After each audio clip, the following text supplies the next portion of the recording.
Hello दोस्तों, स्वागत है आपका मार्केटिंग को यूट्यूब चैनल पे। मेरा नाम है अभिषेक। दोस्तों आज के वीडियो का टॉपिक है होलिस्टिक मार्केटिंग। तो दोस्तों आज के वीडियो में समझेंगे कि होलिस्टिक मार्केटिंग क्या होता है और इस वीडियो को आप एंड तक जरूर देखना क्योंकि यहां पर बहुत सारे कॉन्सेप्ट्स क्लियर होने वाले हैं। ठीक है, तो इससे पहले वीडियो को स्टार्ट करें, जल्दी का चैनल को सब्सक्राइब और बेल आइकन को प्रेस, क्योंकि ये वक्त की मांग है। ओके गाइस, तो पहले हमने एक वीडियो में इंट्रोडक्शन ऑफ मार्केटिंग या इवोल्यूशन ऑफ मार्केटिंग पढ़ा था। ठीक है, वो वीडियो अगर आपने नहीं देखा तो मैं लिंक डिस्क्रिप्शन दे दूंगा, आप उस वीडियो को जाके देख सकते हो या फिर एंड स्क्रीन में भी जाके देख सकते हो। देखो उसमें हमने क्या बात की थी कि मार्केटिंग कैसे इवॉल्व हुआ। पहले क्या होता था एक टाइम पे कि मार्केटिंग एक्चुअल में सिर्फ ये होता था कि सब पहले मास प्रोडक्शन करते थे। मास प्रोडक्शन मतलब कोई लिमिटेशन नहीं था, बहुत सारा प्रोडक्शन करते थे और फिर उस चीज को सस्ते में बेचते थे। ठीक है, तो इससे क्या होता है, कंपनी अपना प्रॉफिट बना भी लेती थी और लोगों को भी चीजें सस्ते मिलने लग गई। लेकिन इतना ज्यादा प्रॉफिट नहीं बना सकते थे, तो इसलिए क्या किया, उसमें कुछ चेंजेस किया। फिर प्रोडक्ट का कॉन्सेप्ट आया। पहले माल जो बिकता था, नाम नहीं था। मतलब अगर आपको दूध मिलता था तो दूध मिलता था, ठीक है, उसका कोई ब्रांड नहीं था, ब्रांड नेम नहीं था। आज आपको अमूल नाम से मिल रहा है दूध। ठीक है, तो वो जो अमूल आया ना, वो कैसे आया, पैकेजिंग के थ्रू आया। जब पैकेजिंग आया तो क्या हुआ, वो प्रोडक्ट बन गया, वो एक ब्रांड बन गया। ठीक है, उस ब्रांड का एक प्रोडक्ट बन गया। तो इसके थ्रू क्या हुआ, ये प्रोडक्ट बेस्ड मार्केटिंग बन गई। अब क्या हो गया कि लोग दूध नहीं बेच रहे, अब अमूल का दूध बेच रहे हैं। फर्क पड़ रहा है ना, इन दोनों चीजों में बहुत फर्क है। तो अब क्या होगा, इसके पैकेजिंग और ब्रांड बनने की वजह से लोग जो इसका ब्रांड का पैसा भी ऐड करने लग गए। तो यहां पर क्या हुआ, प्राइसिंग बढ़ गई और प्रॉफिट भी बढ़ गई कंपनी की। ठीक है, तो ये एक चीज हो गई। अब क्या हो गया, इसके बाद क्या है कि लोग कंपिटिटिव मार्केटिंग करने लग गए। ठीक है, अब कंपिटिटिव मार्केटिंग मतलब मार्केट में सबसे अच्छा प्रोडक्ट निकाल के लाओ और उसके लिए अच्छी खासी कीमतें रखो। आईफोन जो कर रहा है, ठीक है, आईफोन में क्या है, आईफोन का सॉफ्टवेयर सबसे कमाल का है। कंपिटिटिव मार्केटिंग हो रही है, कोई मुकाबले में है नहीं। अगर कोई मुकाबले में है नहीं तो मतलब मोनोपोली है। मोनोपोली मतलब जो पैसा लेना चाहे उतना लो। जियो का क्या है, मोनोपोली है। आज कोई भी यहां पर टेलीकॉम कंपनी ऐसी नहीं है जो जियो को टक्कर दे सकती है। तो जो मन चाहे पैसा लेना चाहे वो ले रहे हैं। ठीक है, तो वो चीज हो गई। उसके बाद क्या हुआ, ये वाली जो मॉडर्न मार्केटिंग आई, जिसके अंदर हम लोगों की जरूरतों को समझते हैं, जरूरतों को समझने के बाद उसके लिए प्रोडक्ट निकालते हैं, प्रोडक्ट निकालने के बाद कम्युनिकेशन होता है, कम्युनिकेशन होने के बाद उस प्रोडक्ट को पहुंचाते हैं, मतलब यानी कि डिलीवरी होती है, डिलीवरी होने के बाद आफ्टर सेल सर्विस होती है और ये सारी चीजें होती है जिसको हम मॉडर्न डे मार्केटिंग कहते हैं। ठीक है, ये तो था इवोल्यूशन ऑफ मार्केटिंग। अब गाइस होलिस्टिक मार्केटिंग क्या है, ये कॉम्बिनेशन है ना, बहुत सारे तरह के मार्केटिंग का कॉम्बिनेशन। हम सब कुछ अप्लाई करेंगे यहां पर, ठीक है, लेकिन एक सिस्टमैटिक तरीके से। होलिस्टिक मार्केटिंग के अंदर चार चीजें होती है। ठीक है, एक है रिलेशनशिप मार्केटिंग, दूसरा है इंटीग्रेटर मार्केटिंग, तीसरा है इंटरनल मार्केटिंग और चौथा है परफॉर्मेंस मार्केटिंग। ठीक है, तो अब हम सबसे पहले समझेंगे रिलेशनशिप मार्केटिंग को। वैसे को रिलेशनशिप का क्या मतलब होता है, यहां पर रिलेशन मतलब होता है एक है कंपनी और एक है कस्टमर। अब इन दोनों के बीच का जो रिलेशनशिप है उसको हम कह सकते हैं रिलेशनशिप मार्केटिंग। अब यहां पे क्या होता है कि अगर मान लो कि आप कभी भी किसी भी रेस्टोरेंट वगैरह में जाते हो, ठीक है, वहां पर आप एक मान लो कि आपकी एनिवर्सरी है या फिर आपके घर में किसी का बर्थडे है, अब उसको सेलिब्रेट करने के लिए किसी भी रेस्टोरेंट में जाते हो, तो वहां पर क्या है, वो लोग आपका नाम लिखते हैं, ठीक है, आपको मोबाइल नंबर मांगते हैं और ये नोट कर लेते हैं कि ये लोग आज सेलिब्रेट क्या कर रहे हैं। ठीक है, क्योंकि वो केक आप लेके जाओगे, जो भी होगा वो केक को वो लोग सर्व करेंगे, उसमें लिखा हुआ होगा हैप्पी बर्थडे या फिर हैप्पी एनिवर्सरी, जो भी होगा तो वो वहां पे नोट कर देंगे आपके नंबर के साथ, आपके फुल डिटेल के साथ वहां पर उस चीज को नोट कर दिया जाएगा। अब क्या होगा, अगले साल जब आपकी एनिवर्सरी आने वाली होगी तो उससे एक महीने पहले ही आपको SMS करना शुरू कर देंगे कि आपकी एनिवर्सरी आने वाली है, ठीक है, और आप जो है टेबल बुक कर सकते हो, आपको 10% डिस्काउंट मिल जाएगा, 50% डिस्काउंट मिल जाएगा। ठीक है, इस तरीके के आपको मैसेज आने लग जाएंगे। तो इससे क्या होगा, ये एक्चुअल में एक रिलेशनशिप बिल्ड कर रहे हैं। ठीक है, आपको विश करते हुए एनिवर्सरी पे, क्यों, इससे एक रिलेशनशिप बिल्ड कर, अपन को ऐसा लगता है वो मैसेज देखे कि इनको याद है ना। तो इस तरीके की रिलेशनशिप सबके साथ बनाया, आफ्टर सेल सर्विस देकर रिलेशनशिप बनाया जाता है। ठीक है, तो ये एक पार्ट होता है होलिस्टिक मार्केटिंग का। अब दूसरा पार्ट है इंटीग्रेटेड मार्केटिंग। अब गाइस इंटीग्रेटेड मार्केटिंग का मतलब ये होता है कि आप एक फोन लॉन्च कर रहे हो, ठीक है, कोई भी फोन हो सकता है। अब उस फोन को लॉन्च करते वक्त आप क्या करोगे, उसकी मार्केटिंग करोगे।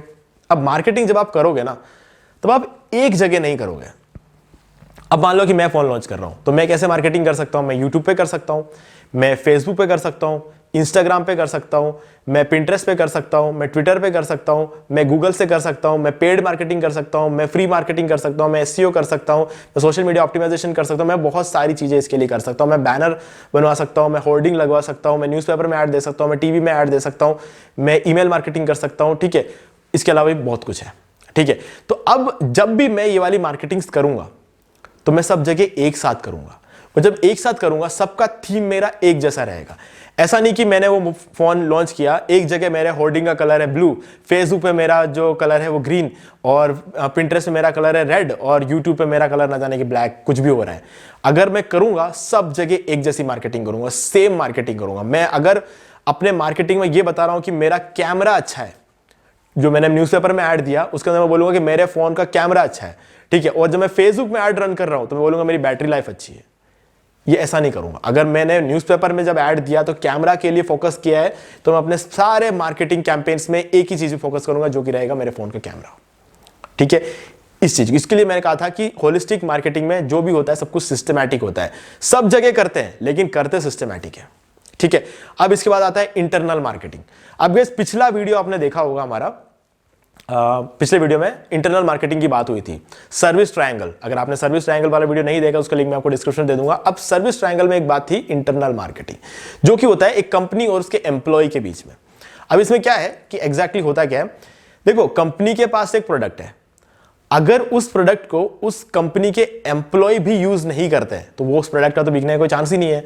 अब ये देखने की बात है कि कंपनी जो अपना प्रोडक्ट जो भी बनाती है वो अपने एम्प्लॉयज को देते हैं। एम्प्लॉयज को देते हैं मतलब फ्री, कोई फ्री में देता है, कोई 50% ऑफ में देता है, कोई 60% ऑफ में कोई देता है, कोई सिर्फ 10% ही लेते हैं, 90% डिस्काउंट दे देते हैं अपने एम्प्लॉयज के लिए। तो इससे क्या होता है, एम्प्लॉयज को फ्री में फोन मिल गया या फिर 90% डिस्काउंट के साथ फोन मिल गया तो उस फोन को यूज करेंगे। जियो ने क्या किया था, सिम लॉन्च करने से 1.5 साल पहले उन्होंने अपने कंपनी के एम्प्लॉयज के लिए वो सिम लॉन्च कर दिया था। ठीक है, तो एम्प्लॉयज उस नेट को यूज कर रहे थे, वो उसकी टेस्टिंग कर रहे थे, सब कुछ चल रहा था। ठीक है, तो ये चीज। और टीसीएस क्या करती है, अपने कंपनी के जितने भी एम्प्लॉयज हैं उन सब का इंश्योरेंस कराती है, और उनकी सिर्फ उनका ही नहीं, उनके फैमिली में अगर किसी का भी कोई भी इलाज कराओ फ्री में कराते हैं। कहीं भी बाहर बेचते हो तो तीनों पूरी फैमिली को साथ में बेचते हैं। ठीक है, वहां पे रहना खाना पीना हर खर्चा कंपनी उठाती है, सब कुछ करती है। इससे क्या होता है, लोग जो बाहर से देखते हैं ना इस कंपनी को, उनको पता चलता है कि यार इस कंपनी का एनवायरनमेंट कितना अच्छा है। अगर ये अपने एम्प्लॉयज के साथ इतना अच्छे से रह सकते तो कस्टमर के साथ तो फिर कितना अच्छे से रहेंगे। तो इसे कहते हैं इंटरनल मार्केटिंग। ठीक है, अब इसके बाद आता है performance marketing. Guys performance marketing जो है ना ये बहुत इंपॉर्टेंट है, क्योंकि जहां पर हम पैसा लगाते हैं ना वहां पर एनालाइज करना बहुत जरूरी है। अब कैसे एनालाइज करेंगे, मैंने कहा कि इंटीग्रेटेड मार्केटिंग करेंगे। अब इंटीग्रेटेड मार्केटिंग का मतलब जिसके मैंने बोला तो फ्री में मार्केटिंग करूंगा, मैं पेड में भी करूंगा। अब जब मैं पेड में मार्केटिंग करता हूं ना तो मैं गूगल एड्स में पैसा लगा रहा हूं, मैं यूट्यूब एड्स में पैसा लगा रहा हूं, मैं फेसबुक एड्स में पैसा लगा रहा हूं, मैं ट्विटर एड्स में पैसा लगा रहा हूं। ठीक है, मैं लिंक्डइन एड्स में पैसा लगा रहा हूं, मैं ईमेल मार्केटिंग में पैसा लगा रहा हूं। ठीक है, अपने फोन को मार्केट करने के लिए मैं इन सभी प्लेटफॉर्म से पैसा लगा रहा हूं। ठीक है, अब देखने की बात यह है कि कौन सा प्लेटफॉर्म मुझे ज्यादा सेल्स करके दे रहा है। यह बहुत इंपॉर्टेंट है कि कौन से प्लेटफॉर्म से मुझे सबसे ज्यादा सेल्स मिल रही है। अब मान लो कि मैंने फेसबुक पे मुझे 10 रुपए में एक फोन बिक रहा है मेरा, मतलब 10 रुपए की मार्केटिंग जब मैं करता हूं तो मेरा एक फोन बिक जाता है। और गूगल एड्स में मैं 100 रुपए की मार्केटिंग करता हूं तब मेरा एक फोन बिक रहा है। और यूट्यूब पे मैं 1000 रुपए की एड रन करता हूं तब मेरा एक फोन बिक रहा है। तो समझ रहे हो, यूट्यूब पे ज्यादा खर्चा करने पर भी कम बिक रहा है, फेसबुक पे कम खर्चा करने पर भी ज्यादा बिक रहा है। मतलब 10 रुपए 100 रुपए और 1000 रुपए। ठीक है, फेसबुक पे 10 रुपए में एक फोन में बेच देता हूं 10 रुपए खर्च करके, गूगल पे 100 रुपए खर्च करके एक फोन बेचता हूं, और यूट्यूब पे 1000 रुपए खर्च करके एक फोन बेचता हूं। मतलब मुझे ज्यादा पैसा कहां लगाना चाहिए, फेसबुक पे लगाना चाहिए, क्योंकि वहां पर कम खर्चे में फोन बिक रहा है मेरा।